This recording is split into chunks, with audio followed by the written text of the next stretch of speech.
Travel with us now to one of the most beautiful places in the world, the fabulous Thousand Islands, bordering northern New York and Canada, and the birthplace of Thousand Island dressers. Or was it? We are about to examine the evidence to determine the mysterious origin of Thousand Island dressing. Thousand Island dressing is one of the most popular condiments in the world, and the legends of how this famous salad dressing was created at the turn of the 20th century are cloaked in intrigue. Tales of tragic love, fame and riches, working-class ingenuity, shocking racism, and smoldering sensuality make this a tasty mystery to devour. Please join us now as we uncover the clues and seek to solve the mysterious origin of Thousand Island dressing. It's time to go back and examine the clues, evidence, and legends that surround the famous salad dressing's first appearance at the turn of the 20th century. Most believe that Thousand Island dressing was named for the region where it was created, the Thousand Islands, a breathtaking region of international beauty so named because of the more than 1,000 islands that dot the shared pristine waterway of the St. Lawrence River between New York State and Ontario, Canada. But there is one legend that says the dressing was actually created in Chicago. In fact, for this one dressing, there are 3 legends. We're going to take a look at them all and the fascinating folklore that surrounds them. And in doing so, we may actually solve the mysterious origin of Thousand Island dressing. Legend number 1, George Bolt and Chef Oscar. Oscar Chersky, the ship's steward of the rich and famous George Bolt, created the unique sauce for the lunch guests aboard Bolt's yacht, Louise, while cruising the Thousand Islands.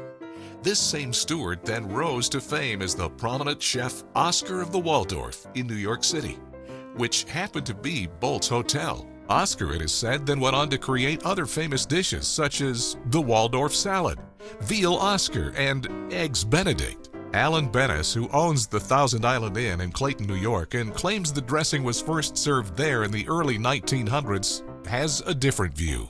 Oscar did not create it, and it wasn't on George Bolt's boat. In fact, research on George Bolt indicates from a fellow who has dedicated his life to the research that Oscar Chersky was never in the Thousand Islands, and in his entire life, he was scared to death of the water and hated boats. George Bolt built the amazing Bolt Castle in the Thousand Islands for his wife Louise, reshaping the island it is constructed on into a heart and renaming it Heart Island to symbolize his love for her.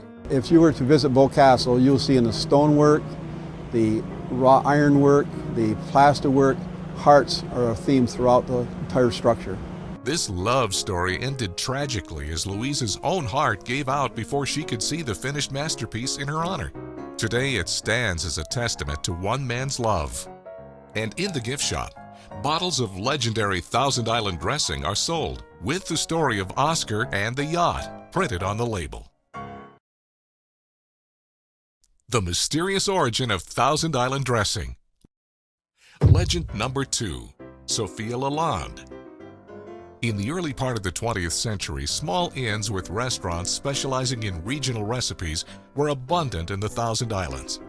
Many offered dinners created from the bountiful catches of the St. Lawrence River and topped with unique sauces and condiments. One such inn was the Herald House. George Lalonde guided guests from the hotel to fish for black bass and northern pike through the scenic fish-filled waters of the Thousand Islands that would serve as their delicious shore dinners. His wife, Sophia, created a different and unusual salad dressing that received such rave reviews from the fishing parties that it was requested to be served in the Herald House's dining room by May Irwin, a prominent Broadway actress and star of the time, who published her own cookbook and had her own cooking column. Grandma Sophia used to take in May Irwin's laundry from her place on Grindstone Island, and she did all of her sheets and pillowcases. Grandpa Lalonde took May Irwin fishing all the time and was her guide. So I believe that that's the connection where the recipe got into May Irwin's hands and allegedly given to Chef Oscar, or the maitre d' Oscar of the Waldorf Astoria. So who was May Irwin? She was notorious for the first ever cinematic smooch with actor John Rice in the 1896 Thomas Edison film, The Kiss. The film only lasted a few seconds, but it was considered scandalous at the time and publicly denounced by clergy. She was known for her ample bosom and flirty behavior. But perhaps by today's standards, most shocking is that part of Irwin's popularity was gained through the singing recording of coon songs, a form of entertainment that is difficult to listen to today, but very popular at the turn of the century. Have you heard about that boy that just from the town? He's down among the laying the bodies down. I'm looking for that boy and he must have found. She bought an island in the Thousand Islands and traveled by rail from her home in New York City. So was it May Irwin that gave George Bolt the recipe for Thousand Island dressing? The mysterious origin of Thousand Island dressing. Legend number 3, Chef Theo Rooms, Chicago. The Theo Rooms story is featured and archived at the Chicago Culinary Museum, which has a program from the awards ceremony held in September 1925 at the Hotel Sherman's Grand Ballroom, where Chef Rooms was recognized for his contribution to American cuisine for creating Thousand Island dressing in 1910. Here is the account by Theo Rooms that is featured in that program. It was 15 years ago that the Blackstone Hotel opened its doors to the public. I was then a chef at the Blackstone, and my contribution consisted of a new salad dressing. It found immediate favor with the hotel patrons and was in big demand. In honor of the hotel, it was called Blackstone Salad Dressing. Chefs and stewards of the other hotels heard of the dressing, and inquiries came in from all directions. At this particular time, I went on a vacation on the St. Lawrence River, visiting the Thousand Islands. Coming home, I discussed with the maitre d' of the hotel, Mr. Owater, the success of the dressing, and in the course of my conversation, my visit to the Thousand Islands was mentioned. A sudden thought struck Mr. Owater, and he exclaimed excitedly, the Thousand Island dressing was a good name for my new salad dressing. There was a Chicago contingency of island residents here during that era, late 1880s, early 1900s. George Pullman, among the probably most notable from the Chicago area.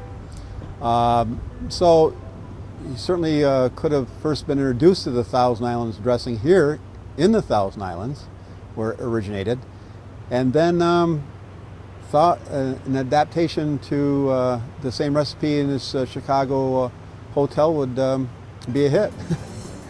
So which legend is correct?